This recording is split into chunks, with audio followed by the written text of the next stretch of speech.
नमस्कार, मी राहुल मोटे तुमचं सर्वांचं स्वागत करतो माझं यूट्यूब चॅनल फायनान्शियल फंडेमध्ये.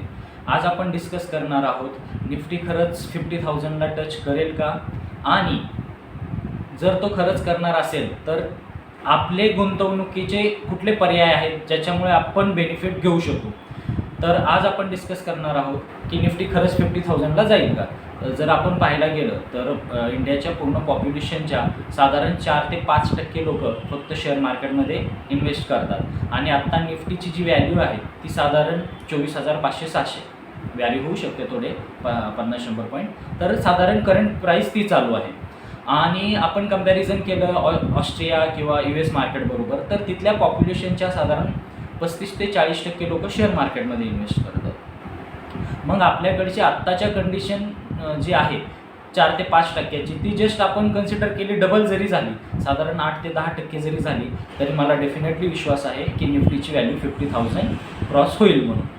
कारण आता यूट्यूब आणि इतर माध्यमातून मार्केटबद्दल बरंच अवेअरनेस वाढते. त्याच प्रकारचे फ्रॉडसुद्धा चालत आहेत. काही भामटी लोक अशिक्षित लोकांचा गैरफायदा घेण्याचा प्रयत्न करत आहेत आणि त्या प्रकारे त्यांना लुटलंही जाते. पण आपण पॉझिटिव्ह गोष्टीवरती फोकस करूया आणि एकदम व्यवस्थितरित्या जर आपण इन्व्हेस्ट केली तर त्याचं आपल्याला बेनिफिशियल भेटू शकतं. तर मग त्याचं बेनिफिट घेण्यासाठी आपण कुठल्या कुठल्या सेगमेंटला इन्व्हेस्ट केलं तर आपल्याला चांगले रिटर्न भेटू शकतात, याच्यावरती आज आपण डिस्कस करणार आहोत. तर सर्वात पहिला पर्याय हा आहे की तुम्ही जर शेअर मार्केट्सबद्दल अवेअर असाल तर डायरेक्ट एक कंपनीचे स्टॉक्स विकत घेणं, त्याला इक्विटी म्हणतात.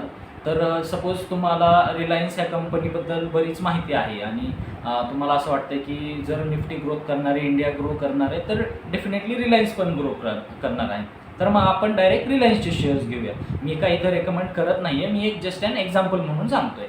इतर तसेच HDFC असेल, फार्मामधले असतील, ITC असतील, लुपिन असेल, ITC FMGCमध्ये आहे आणि लुपिन आपल्या फार्मा सेक्टरमध्ये आहे. असे इतर त्या क्षेत्रातले बरेचसे शेअर आहेत जे आपण डायरेक्ट विकत घेऊ शकतो. याच्यामध्ये बेनिफिट असं आहे की सपोज तुम्ही केलेल्या गुंतवणुकीवर तुम्हाला 15% रिटर्न हवे होते आणि ते 6च महिन्यात जर तुमचे अचीव झाले तर सेम टाईमला तुम्ही प्रॉफिट बुक करून ती तुमची अमाऊंट दुसऱ्या कुठल्या तरी इतर ॲसेट्समध्ये गुंतवणूक करू शकता. तर थोडी इझी प्रक्रिया आहे ही, जर तुम्हाला मार्केटबद्दल नॉलेज असेल तर. आणि फक्त तुम्हाला त्याची व्होलॅटिलिटी सांभाळता यायला हवी. जसं आपण 15% 20% प्रॉफिटबद्दल बोललो, तसंच मार्केट कंडिशन जर अपोजिट डायरेक्शनला गेली तर तिथं तेवढाच लॉसही असू शकतो. तर ती बिअर करण्याची, ते प्रेशर हँडल करण्याची तुमची क्षमता असेल तर तुम्ही डायरेक्ट शेअर मार्केटमध्ये गुंतवणूक करा. दुसरी गोष्ट, शेअर मार्केटमध्येच गुंतवणुकीचा दुसरा पर्याय म्हणजे म्युच्युअल फंड. आता म्युच्युअल फंड म्हणजे काय, तुमच्या बिहाफनं कोणीतरी हीच रक्कम शेअर मार्केटमध्ये गुंतवणार. कोणीतरी म्हणजे ज्या म्युच्युअल फंडाकडे आपण इन्व्हेस्टमेंट करणार आहोत, तर हे फंडचे जे मॅनेजर असतात ही खूप शिकलेली लोक असतात. IIT IIM मधून त्यांनी डिग्र्याज घेतलेल्या असतात आणि ही लोक तो फंड मॅनेज करत असतात. आपण जर म्युच्युअल फंडची हिस्ट्री पाहिली तर साधारण 20 ते 25% प्रिव्हियस 3 to 5 इयर्सचं जर हिस्ट्री ट्रॅक केला आपण, साधारण 20 ते 25% रिटर्न त्यांनी खूप आरामशीर तुम्हाला जनरेट करून दिलेले आहेत. ह्याच्यामध्ये आपल्याला बेनिफिट हाच आहे की आपल्याला सारखं मार्केट ट्रॅक करायची गरज नाही आहे. एक साधारण फिक्स्ड कालावधी असतो, 3 वर्ष, 2 वर्ष, 5 वर्ष. तेवढ्याकरता आपण SIP सिस्टमॅटिक इन्व्हेस्टमेंट प्लॅन, म्हणजे दर महिन्याला काही एक ठराविक रक्कम तुमच्या अकाउंटमधून डिडक्ट होईल, 3,000, 2,000, 5,000 जे काही तुम्ही ठरवाल ती, आणि तुमच्या बिहाफनं तो मॅनेजर तिला वेगळ्या वेगळ्या सेक्टरमध्ये इन्व्हेस्ट करतो.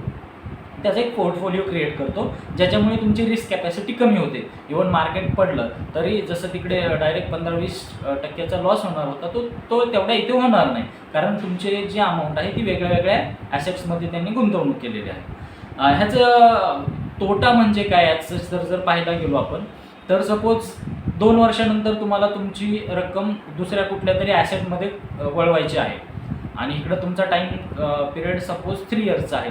तर जेव्हा तुम्ही एक्झिट घ्यायला जाल त्यावेळी एक्झिट लोड नावाचा प्रकार असतो. इतर बरेच एक्सपेन्सेस आहेत. एक्झिट लोड साधारण 1.5 ते 2% तुमच्या पोर्टफोलिओच्या, अजून बरेच एक्सपेन्सेस असेल तर त्या गोष्टी तुम्हाला बेअर कराव्या लागतात. आणि काही वेळा म्युच्युअल फंड्स निगेटिव्ह रिटर्न्स पण जनरेट करतात, तर तो पण पॉईंट कन्सिडर केला पाहिजे.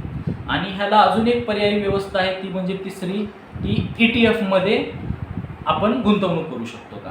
तर सेम ETF म्हणजे काय, सपोज आता निफ्टी आहे, निफ्टी तुम्हाला घ्यायची झाली तर निफ्टीचा आत्ताचा लॉट सपोज 25 आहे, तो फ्युचरमध्ये घ्यायचा झाला तर तुम्हाला बरीचशी रक्कम द्यावी लागते.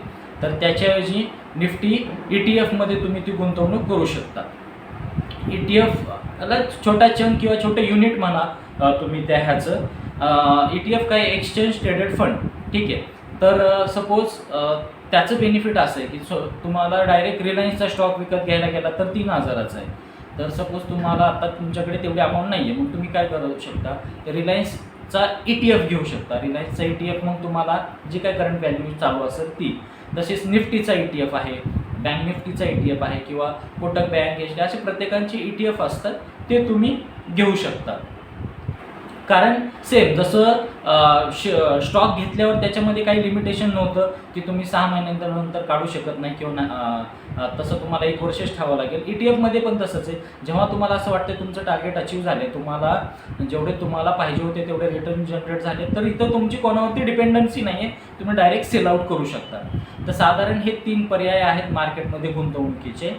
तर तुम्हाला मार्केटच्या नॉलेजनुसार तुमचे जे कोणी फायनान्शियल ॲडवायझर आहेत त्यांना कन्सर्न करून ह्या 3 गोष्टीमध्ये तुम्ही गुंतवणूक करू शकता. आय होप ह्या व्हिडिओमधून तुम्हाला म्युच्युअल फंड, स्टॉक मार्केट आणि ETFबद्दल गोष्टी बऱ्यापैकी माहिती पडल्या असतील. कुठल्याही सेगमेंटमध्ये इन्व्हेस्ट करण्याच्या अगोदर तुमचे जे कोणी फायनान्शियल ॲडवायझर असतील त्यांना कन्सर्न करा आणि एक चांगली गुंतवणूक करा आणि चांगली वेल्थ क्रिएट करा. आणि ह्या व्हिडिओमधले कंटेंट जर आवडले असतील तर प्लीज चॅनलला सबस्क्राईब करा, शेअर करा आणि लाईक करा. थँक्यू. धन्यवाद.